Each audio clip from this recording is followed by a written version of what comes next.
Hey, what's up, everybody, and welcome to my 3 Takeaways episode from the interview with Danny Stevens, or to me, Coach Kopp, and hopefully to a lot of you guys out there as well. I honestly think this is one of the best podcast episodes out there. And again, I might be a little bit biased, yes, because it's my own podcast and because he was my football coach, but I truly believe that there's not too many podcast episodes out there that talks about the material and the stories that we talked about. Like, how many times do you get to hear from somebody who was a homicide detective, somebody who worked for the FBI, and some of those stories and some of his takeaways from those experiences? Like, unbelievable, some of the stories that he told. I was just sitting back here in absolute shock and absolute awe after he was telling some of those stories. I didn't even know where to go after them because they were so powerful, and I just wanted him to honestly just continue to tell me stories. I didn't even want to ask him any more questions. So make sure you guys go back and listen to the episode if you have not yet already. And if you have, I know you want to share it with a friend or family member, because what better share is it? Well, it's just so fun to share good stories, right? These powerful stories that he told. There's no better thing than telling somebody a good story or showing somebody a good story and seeing them be moved by it.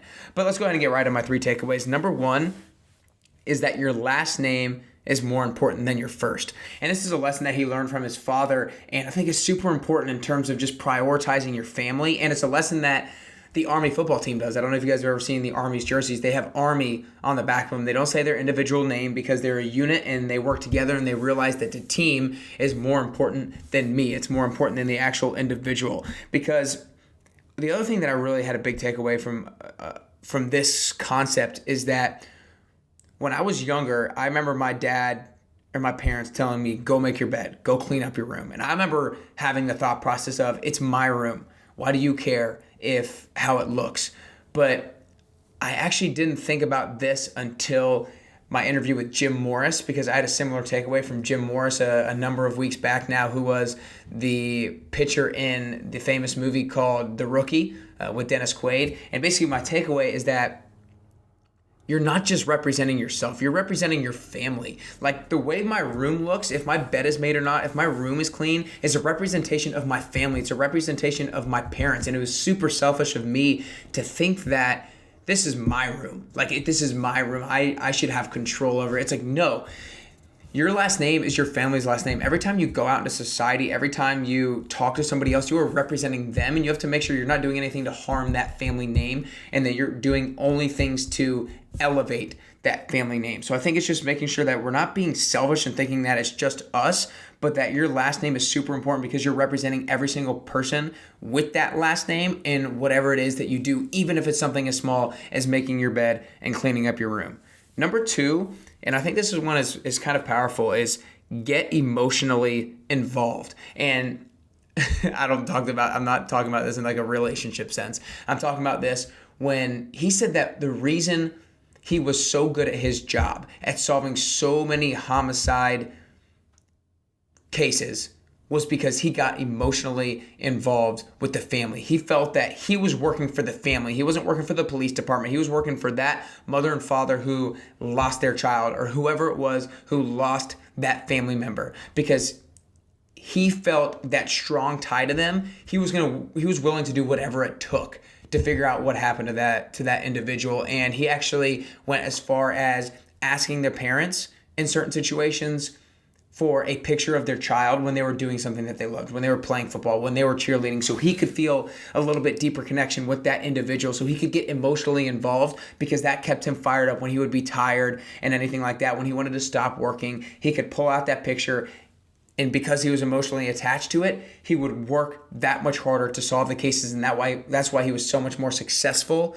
than a lot of other people out there doing the same work. And number 3 is follow your heart. I think, as you guys heard throughout the interview, he did so many things based on his past experiences in which kind of he had an emotional attachment to, in the sense that when he was in college, his grandmother was a victim of a crime, right? And not immediately, a few months after, he decided that he was going to go be a cop. He quit college, decided he was going to be a cop because he followed his heart. He felt like he never wanted that to happen to his grandmother again, or anybody else's grandmother for that matter. And he wanted to make sure he could do everything in his power in order to make that happen. And then a little bit later on, he had a strong attachment to going into the narcotics division in Red Dog and running every drug dealer out of Georgia because one of his buddies had a negative experience with getting into drugs. And he was like, you know what, this is my mission now. This is what I want to go into. So he followed his heart into that situation. And then after his neighbor went out of their house and he was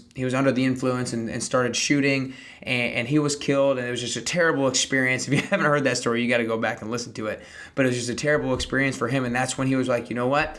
Here's the next chapter of my life. I'm going to move into the violent crimes unit and start making sure that these people are taken down. So just kind of like one after another, and there's even more experiences and there's more stories in terms of that in his life in which he saw a situation, his heart or his passion or his mission seemed to change, and he followed that. He followed that change in heart. He followed that change in mission into what he was going to go do now for the next chapter of his life. And I think that was super powerful. And I think if a lot of us are aware of those different callings from our heart, then we can make the right moves in our life. So again, my 3 takeaways. Number 1 is that your last name is more important than your first. Remember, you represent everybody who has the same last name as you, whether it's something as small as making your bed. You want to make sure you do nothing to bring that name down, but you only elevate it. Number 2 is get emotionally involved. Again, it's not in a relationship sense. It's in the sense that if you need to deliver on something, find a way to get so emotionally involved that you're willing to do whatever it takes in order to make sure that thing is delivered or that promise is delivered on.